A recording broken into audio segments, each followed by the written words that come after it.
Millennials, have we decided what our midlife crisis stereotype is going to be? We don't get a midlife crisis because our entire existence has pretty much been a crisis.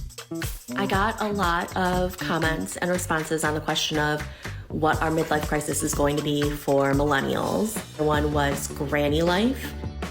So lots of crafts, DIY, bread making, crocheting, knitting, fishing, gardening, canning. A lot of things that relate back to nostalgia from our childhoods. We are going back to the childhoods that we didn't get a chance to have but saw on TV. One of the top ones was homesteading. People were talking a lot about having backyard chickens, goats, donkeys, cows, living off of the land. Millennials seem to have skipped this entire, let's get the nicest car we can, or oops, I need a motorcycle. It's like, no, oops, I got a goat and didn't mean to. Welcome back, welcome back. We're discussing the millennial midlife crisis and what it looks like now. Amanda is still on Skype. Amanda, you sparked this conversation. I'd never heard of the Granny Era. So the Granny Era is really a lot of taking a step back from technology and knitting, a lot of bread making, puzzles. I have a lot of friends who like to do puzzles now.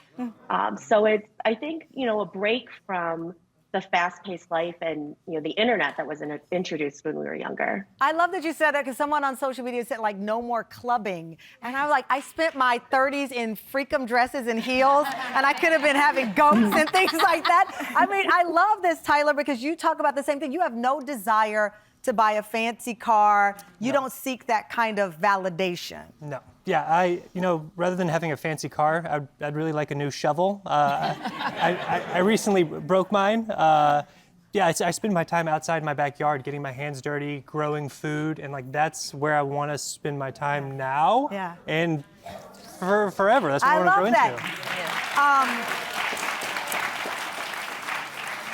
Jordan, you said that nostalgia is another way millennials are finding their focus. You played softball. Yes. And now you are connecting with other people around your age through just a softball game. Yeah. I love that. Yeah, so I coach maybe 3 nights a week and with other millennial coaches. So we really try to get the 10 to 14-year-old group to understand, alternative music and Creed and Paramore. It becomes very nostalgic. I love, even with your nails, I love you. I can't love you more. Brandell, I love something that you've done in your own personal relationship with your husband. You did a list of things that you were doing around the house. And your list was over 30 things. It was a lot of things it on was the a lot. list. I don't even have it in front of me. The list was so long, I lost the list. This was Brandell's responsibilities versus Daryl's responsibilities. Yes. You said to Daryl, I want this marriage to be a long one. So we're going to have to reset. So you took the list and you separated, and now it's about 50-50. Okay. Because again, your beautiful mom shouldered through. And it's more than just putting your head down and just making it. You're saying you got to come on board, Daryl. Absolutely. We were having conversations and I was telling him, I feel like I'm drowning. And he was like, you're doing too much. He meant that I was doing too much work. But I was like, no, I'm doing too much at home. You're right. So hence the list came in. Yeah. I love it, and he gets to take the dog out. Yeah. Okay, and just real quick, because I did touch on this before,